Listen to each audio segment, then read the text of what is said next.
Olá, caro discípulo. Estamos encerrando essa etapa na caminhada do discipulado. Mas não se engane, não se iluda que isso seria o encerramento e a partir disso eu vivo no automático. Não.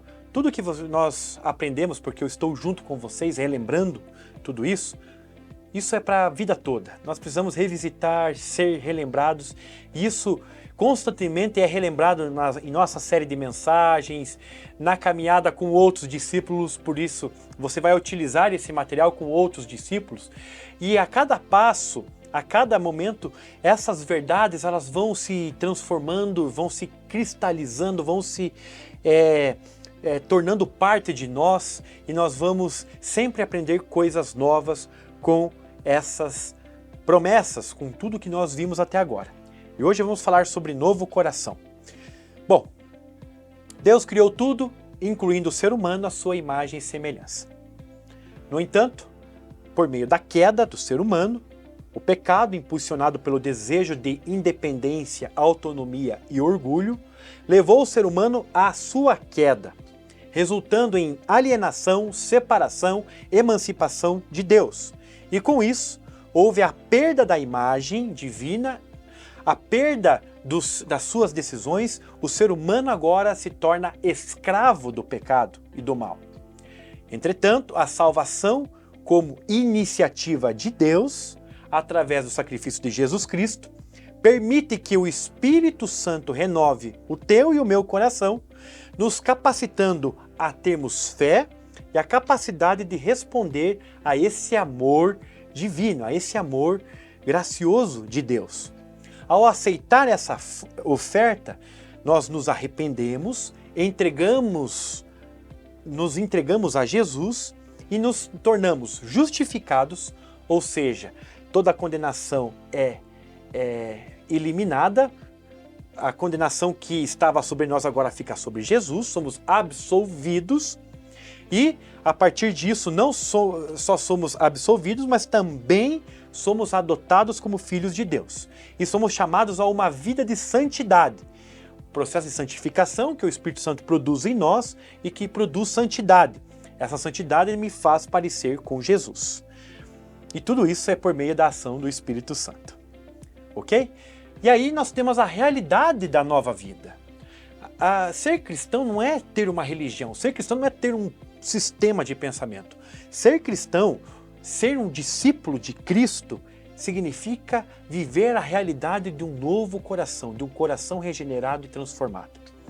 Ezequiel 11, verso 19 e 20 e 36, 26, juntamente com Hebreus 8, 10 e 10, 16, correlacionando esses textos, vão nos dizer sobre uma transformação interna promovida por Deus nos corações dos crentes.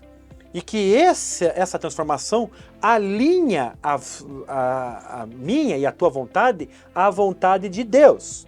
Ezequiel vai descrever a promessa de Deus de dar um novo coração, um espírito novo, removendo o coração de pedra e substituí-lo por um de carne, simbolizando essa renovação e a capacidade de seguir os mandamentos de Deus. Há um grande equívoco de entender que, por eu estar agora no período da graça, eu não vou mais me preocupar com a lei. Não, muito pelo contrário. Se eu estou sendo transformado pela graça de Deus, eu estou cumprindo a lei. Eu não tenho capacidade de cumprir a lei, mas por ser transformado cotidianamente pelo Espírito Santo, né, no processo de discipulado, numa caminhada com Deus, na caminhada com os irmãos, eu estou cumprindo a lei. A lei está sendo cumprida não através do meu esforço, mas através do Espírito Santo que atua em mim. Hebreus ele ecoa esse pacto profetizado em Ezequiel, afirmando que Deus vai escrever em nossos corações a sua lei. E juntos, esses textos eles vão ressaltar essa obra regenerativa de Deus que nos capacita a vivermos em harmonia com Ele, internamente motivados pelo amor e pelo desejo de obedecer. A promessa que Deus fez desde o Antigo Testamento até nós é dar um novo coração. Isso significa que aonde onde anteriormente não havia nenhuma disposição, inclinação ou desejo para com as coisas de Deus, agora por sermos transformados, há disposição e inclinação para Deus. Deus implanta no coração humano uma busca por Ele próprio, que de outra forma não estaria lá, conforme 1 João 5,4. E aí nós entendemos essa expressão corandeu. Até uma sugestão, acesse o nosso canal do YouTube IPI do Itaqui, há uma série de mensagens sobre corandeu. Vale a pena você assistir lá. Mas corandeu significa estar diante da face de Deus. Significa viver constantemente sob a sua presença e autoridade para a glória de Deus. É estar diante de Deus, que implica numa vida plena, consciente da sua presença em todos os momentos. É fantástico, é maravilhoso isso, porque viver corandeu é experimentar cada aspecto da vida na presença divina. E que aspecto da vida é esse? É só a tua alma, a minha alma? Não! É tudo! É a sua alma, é o seu corpo, são os seus relacionamentos, é a sua arte, os seus dons, os seus talentos, a sua criatividade, a sua maneira de olhar o mundo. Tudo isso reflete que estamos diante da face de Deus. Reconhecendo que Deus observa, guia e se importa com nossas ações, pensamentos e atitudes.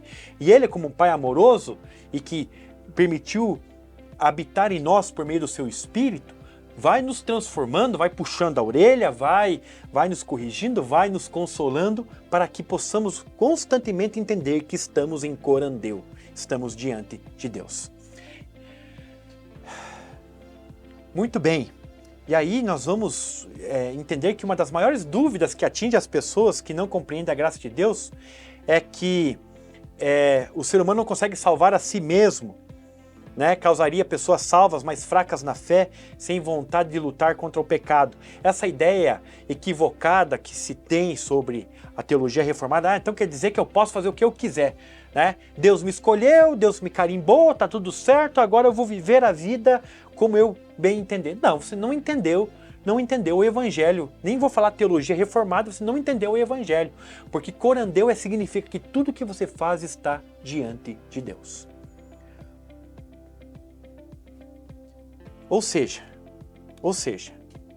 essa ideia do corandeu significa que tudo que você faz, seja comer, seja beber ou fazer qualquer outra coisa, significa que tudo que se está fazendo é para a glória de Deus.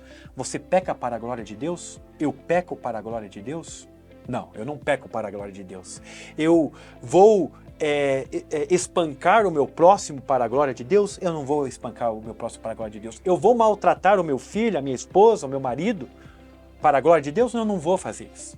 Ou seja, a responsabilidade é muito maior do que aquela que se entende que viver um processo da salvação é cumprir uma lista.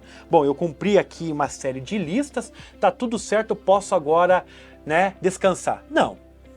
O tempo todo nós estamos diante de Deus. Ou seja, o tempo todo nós estamos fazendo as coisas para a glória de Deus. E claro, se nós pecarmos, nós podemos nos arrepender e nos entregar novamente a Deus. E Deus, que já nos perdoou, vai reatar essa falta, essa situação.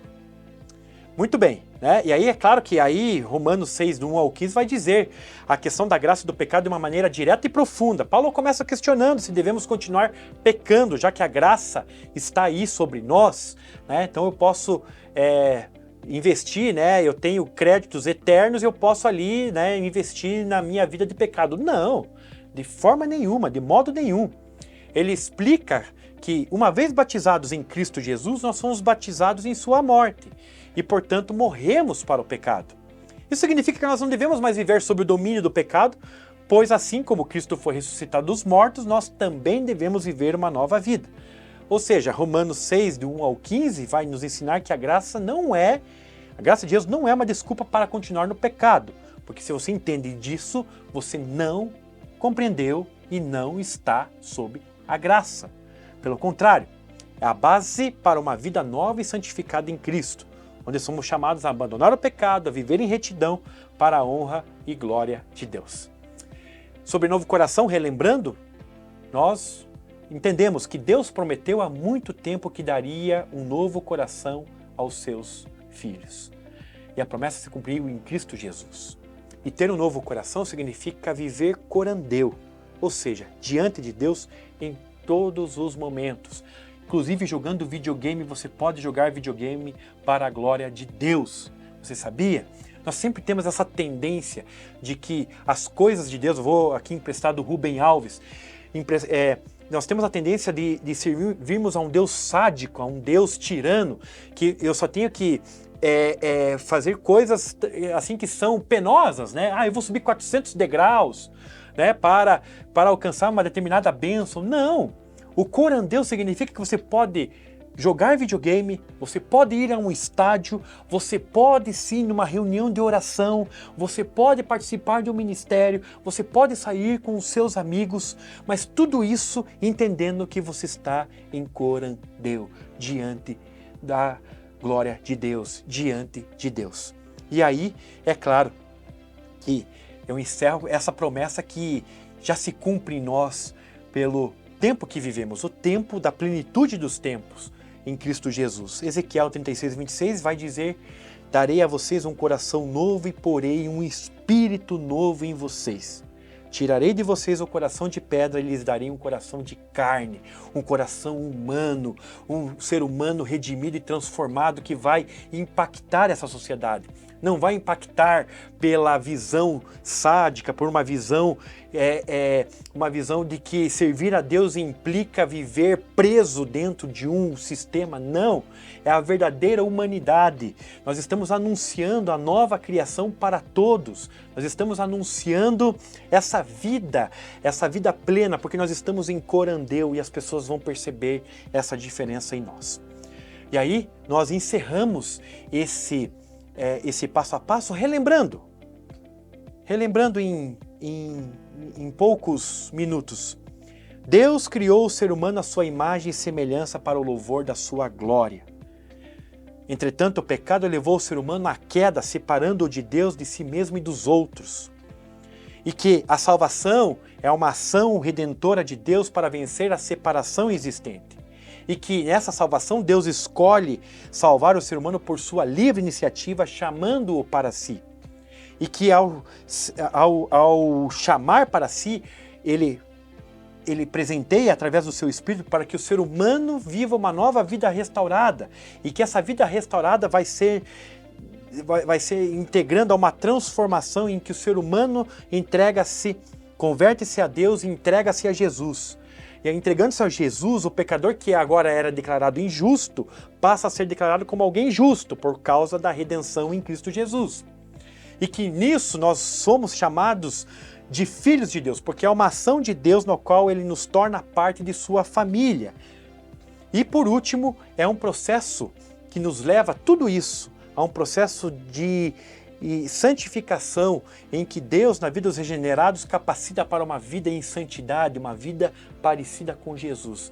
E tudo isso em corandeu diante de Deus. Que esses ensinamentos, que tudo isso possa fazer sentido para você. E caso você tenha dúvidas, caso você tenha alguma dificuldade, procure o seu líder, procure o seu pastor, enfim, procure aquele que possa ajudar a entender profundamente esses princípios da série Passo a Passo. Nos vemos nos próximos encontros. Até lá!